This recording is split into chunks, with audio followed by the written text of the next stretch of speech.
Do you think that the new version of that magic for you is actually the farm? Yes. Rather than the Grand Tour? Yes, 100%. Would you Glad you ever have spotted expected that to be the magic? No, we never knew the farm was going to be anything. Well, and Jeremy would give it his best shot. I say it's Jeremy's show. Give it his best shot. I remember the reason the farm came about is when Amazon wanted us to re-sign after the original 3 years were up. We weren't sure we should carry on. We were like, okay, now's the time to stop. We've done another 36 shows. We're going to go shit at some point. So let's get ahead of it and not be shit and just stop. And Amazon won't want us anyway. And it turns out they did want us because we were doing well for them. And then we were like, no, we're not going to do it. And then the bastards went, okay, which is the way to get 4 insecure people, is to go, all right, here's some more money to make more Top Gear, Grand Tours, but you each get a solo show. Now imagine you're a 70s band, whereas full of egos, like Deep Purple or something like that. And the keyboard player suddenly got his solo album deal. You know, the record company's only interested in the lead singer and the lead guitarist, but suddenly the bass player, the keyboard player, everybody's got their own solo thing. We all got our own solo project deal with Amazon. And they said to Jeremy, what would you like to do? He goes, I'm thinking about life on my farm.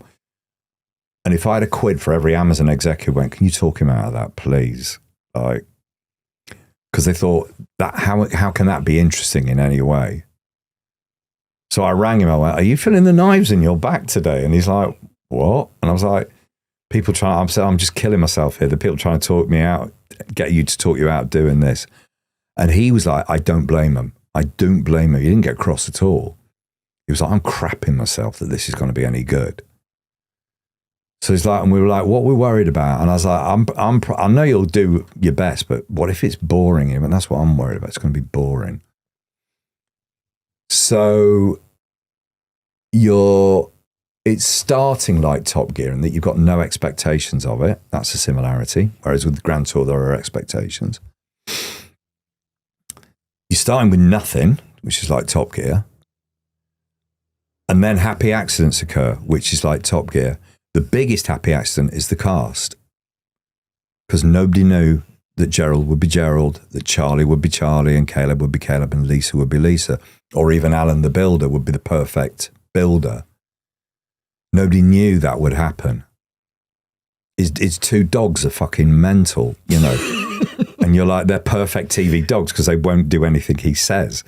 But you're like, he could have got, if he'd have bought 2 dogs and they were obedient, they just wouldn't be on the screen, you know. Well, that show inspired me so much. That thank you. I only live down the road from there, and I decided to go to battle with the planners, the planners next door, about building a fishery with a little lodge on the side of it. And I never intended to make a YouTube version of Clarkson's Farm, for example. But what ended up happening is I got so angry at the planners, I decided to film it.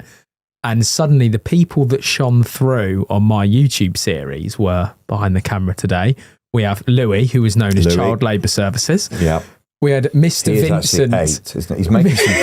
He's actually making trainers while he's actually fast. He's a fast child racing services now. Right. But we had Vincent James Carpentry, who did all the work in the building. Yeah. We had Jack the Reed Man, and we had my mum.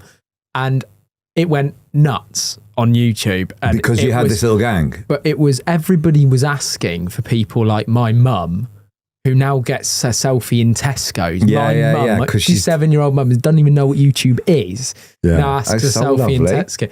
And it sounds like that when it was that break off, because you get to do what you never really thought you would, but there's magic in it. No, and none of them really care about it either. I don't think your mum cares that she's on telly. No.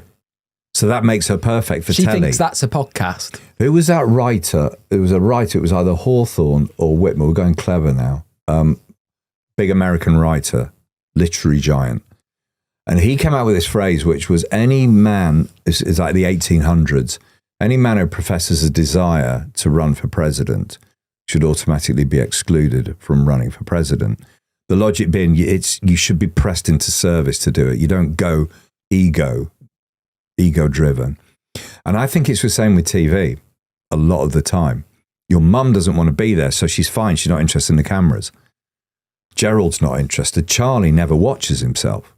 You go, fucking hell, Charlie, you were good in giving Jeremy what for the other week in the office. He goes, I didn't see that. I've not watched it. And they're perfect for telly in that way.